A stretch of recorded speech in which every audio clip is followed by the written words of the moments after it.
राजस्थान की राजधानी जयपुर में आज सुबह एक भीषण हादसा हो गया। इस भीषण हादसे में एलपीजी टैंकर ब्लास्ट हो गया है, जिसमें 2 बसें, 1 दर्जन ट्रक और कई कारें जलकर राख हो गई हैं। इस हादसे में करीब 150 लोग झुलस गए हैं, जिनमें से कुछ की स्थिति गंभीर बताई जा रही है। घायलों को नजदीकी अस्पताल में भर्ती कराया गया है। घटना के बाद मौके पर राहत और बचाव कार्य शुरू कर दिया गया है। ब्लास्ट से आसपास के इलाकों में भारी दहशत फैल गई। धमाके की आवाज इतनी तेज थी कि 10 किलोमीटर तक लोग दहशत में आ गए। लोग इधर उधर भागने लगे। घटना के बाद पुलिस और दमकल विभाग के कर्मचारी घटना स्थल पर पहुंचे और आग पर काबू पा लिया है। अधिकारियों के मुताबिक आग पर पूरी तरह से काबू पा लिया गया है। इतना भीषण हादसा कैसे हुआ, इसका भी पता लगाने की कोशिश की जा रही है। मामले की गंभीरता से जांच की जा रही है। Bureau report, NP news. Hospital जाकर के भी आया हूँ।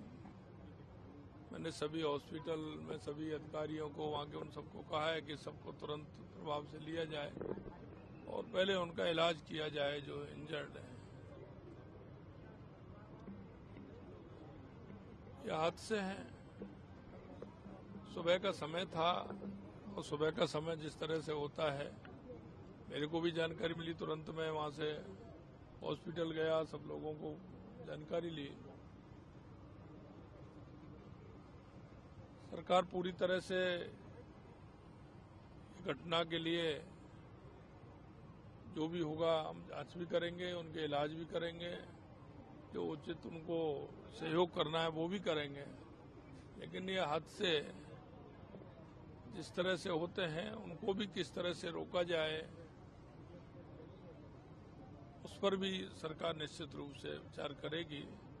मैं उन सभी को जो इस घटना में हताहत हुए हैं, उन सभी के परिवारजनों को ईश्वर शक्ति दे उनको, और उनके परिवारजनों को सामर्थ्य दे। हमने एक हेल्पलाइन भी आज जारी किया है और उस हेल्पलाइन के माध्यम से किसी भी तरह की कहीं जानकारी लेनी हो तो वो भी मिलेगी, वो भी नंबर सर्कुलेट कर दिया जाएगा। निश्चित रूप से घटना दुखद है। मैं इस घटना के लिए उन सभी परिवारजनों के और इंजर्ड हैं उनके लिए ईश्वर से कामना करता हूं कि वे स्वस्थ हों और उनके परिवारजनों को ईश्वर शक्ति दे। और निश्चित रूप से हमारा प्रशासन पूरी तरह से लग रहा है और जितना होगा उतना करेंगे। अभी तक मेरी जानकारी में 4 की डेथ हुई है, 5 4 बताए थे मेरे को भी, 4 के। हाँ, और लगभग 35 लोग घायल हैं, उनका इलाज चल रहा है। मैं हॉस्पिटल से आया हूँ। देखिए, अभी तो यही है, प्रारंभिक तौर पर आ रहा है कि आप देख रहे हैं सामने जो ट्रक खड़ा है, ट्रक इधर से यू टर्न हो रहा था, उधर से ट्रक आया, आपस में भिड़ंत हो गई और उसमें से जिस तरह से घटना हुई है निश्चित रूप से इसकी विस्तृत जानकारी होगी। जांच अभी तो आएगा, जांच का विषय है, ये आएगा। Very critical. हमारा जो बर्न्स वाला, जो ये क्रिटिकल बर्न्स वाला जो हमारा वार्ड है, ये करीबन इसमें अभी 5 बेड्स बचे हुए हैं। इसके अतिरिक्त हमने 40 बेड का एक और हमने कमरा रेडी कर लिया है। अनुमान ये है कि अधिकांश लोग जिनका ये हादसा में जो ज़्यादा गंभीर थे, छोटे मोटे बर्न्स वाले तो वो आसपास उन्होंने उपचार करा लिया है। अब संख्या कम आने के हमें इसकी आशंका है। सर, और कोई अतिरिक्त जमात को अलग से टीमें लगाई गई और कोई? हमारे वहाँ पर हमारे जो पुलिस की टीम है, उस एरिया के जो एसपी हैं, एडीएम हैं, सब सुबह से जैसे ये हादसा हुआ वो एक्टिव हो गए। इसके अलावा हमने क्या है कि एसएमएस हॉस्पिटल आने के लिए हमने जो ट्रैफिक का कॉरिडोर भी हमने उसको बिल्कुल ओपन कर दिया, ओनली फॉर दैट। पर अभी चिंता की बात यह है कि जो 35 लोग अभी यहाँ पर हैं, उसमें से कम से कम 50% जो है वो बहुत ही अति गंभीर हालत सीएम में। साहब भी आए थे, उन्होंने भी हालचाल जाने हैं, क्या आपको कोई निर्देश वगैरह अलग से भी दिए गए? नहीं, उन्होंने मुझे सीएम साहब, मैं जैसे आया सीएम साहब 5 मिनट पहले निकले ही थे, तो उन्होंने मुझे यही पूछा कि भाई सब व्यवस्था इन हमारे पेशेंट्स के लिए और जो आए हैं उनका उपचार के लिए क्या सही है कि नहीं है। तो मैंने कहा कि हमारे जितने भी हमारे जो डॉक्टर्स जो थे, हमने जो नर्सिंग स्टाफ था, हमने उनको घरों से बुला लिया है। तो जहां तक डॉक्टर्स और नर्सिंग स्टाफ की जो हमारे पास जो लोग हमारी उपलब्ध जो लोग हैं वो हमारे पूरे घर से आ चुके हैं। सर वहाँ भी क्या स्कूल वगैरह की छुट्टी करवाई गई है? कोई ऐसा क्रिटिकल माहौल है वहाँ पे? देखिए, हमें जो है वहाँ का जो फिगर्स जो हैं और वहाँ की जो हमारे पास जो सूचना है वो हमें वहाँ के एडीएम और पुलिस के जरिए हमें मिल रही है। तो उनका ये कहना कि अधिकांश लोग जो हैं वो यहाँ ऑलरेडी पहुँच चुके हैं, इक्का दुक्का अगर आ जाएं वो और है। सर क्या घटनाक्रम क्या हुआ, कुछ अमिला भी जानकारी मिली? नहीं, अब ये वहाँ के लोगों का ये कहना है कि अगर वहाँ जब एक्सीडेंट हुआ तो 2 लोगों का कंकाल जो है, इतनी भीषण आग लगी कि वहाँ पर 2 लोगों का कंकाल गाड़ी में ही बन गया। देखिए, ऐसा है कि जो वो एलपीजी वाला वो ट्रक था, और एलपीजी का मतलब इतना इन्फ्लेमेबल हाईली था जो कि एक पेट्रोल के टैंकर से भी ज्यादा इन्फ्लेमेबल, मतलब वो हो सकता है आग का। तो वो जो टैंकर का जो बस्ट हुआ, अभी मेरे पास सुबह हम बात कर रहे थे, बस जो थी 2 गाड़ियां छोड़ के, उन्होंने कहा कि वो जो धमाका जो हुआ और जो आग की जो लपटें उठी हैं वो बहुत ही ज्यादा थी। अब वहाँ पर एक पेट्रोल पंप है, पता नहीं उसके अंदर आग लगी नहीं लगी वो हमें मालूम नहीं है। पर अभी जो अब इतना मैं कहना चाहूँगा, जो लोग यहाँ पर भर्ती हैं अभी, उसमें से बहुत मतलब 50% से ज्यादा लोग अति गंभीर हैं। हम मिलके आए हैं तो पता चल रहा है कि किस प्रकार स्लीपर बस में सोए हुए व्यक्ति जगह नहीं, उससे पहले आग ने उनको अपने आगोश में ले लिया।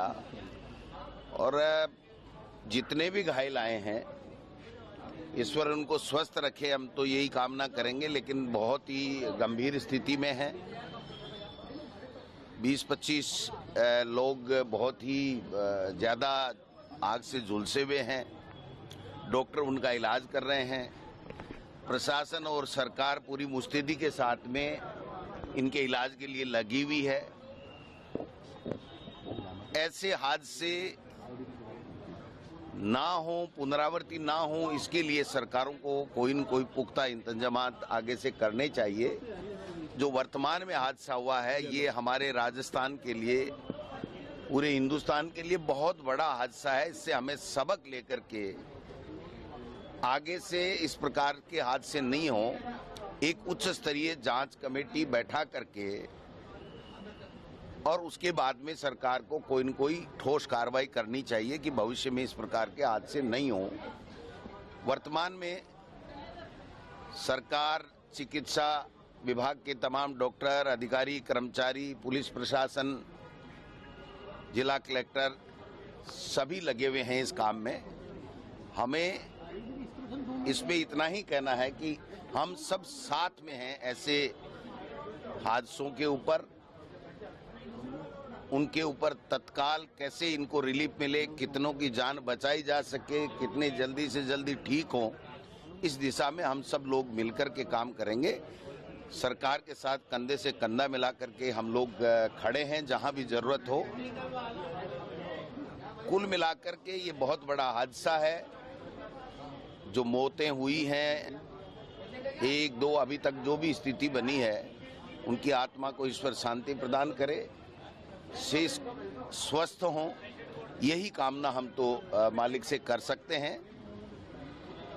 आप सब लोग भी इसको सुबह से कवरेज कर रहे हैं।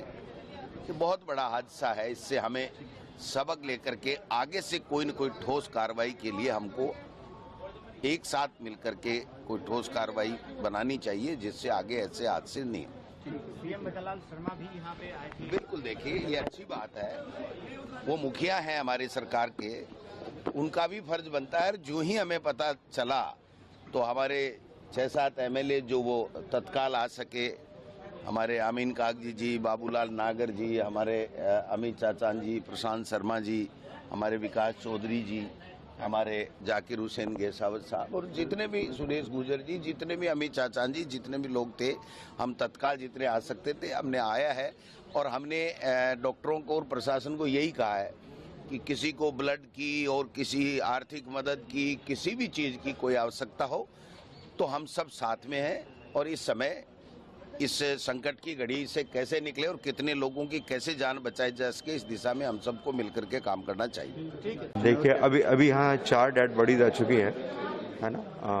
तो 4 लोगों की तो मृत्यु हो चुकी है और बाकी लोग जो है करीब 24-25 ऊपर आईसीयू में एडमिटेड हैं। तो अभी और भी लोग आ रहे हैं, देखते हैं। किस तरह की सूचना मिली थी और सर किस तरह से हादसा बर्न था, काफ़ी तेज बर्न था और काफ़ी लोगों को तकलीफ हुई है ना। तो ये सीवियर एक्सीडेंट है। ऊपर टोटल कितने लोग एडमिट हैं? अभी 24 लोग आ चुके हैं, है ना। और लगातार 4 लोगों की डेथ। ये बहुत दुखद घटना जो हुई है, इसके लिए हम सबको इस बात का दुख है कि इतने लोगों की 4-5 तो करीब अभी डेथ हो चुकी है और 39 लोग करीब वहाँ पे एसएमएस में भर्ती है। और सीएम साहब खुद वहाँ जाके आए हैं, सबकी हालात जान के आए, व्यवस्थाएं करके आए हैं और चिकित्सा मंत्री जी वहाँ पे है और हमारे को यहाँ घटना स्थल पे भेजा गया। नितिन हम देख रहे हैं, यहाँ का जायजा ले रहे हैं। Thank you.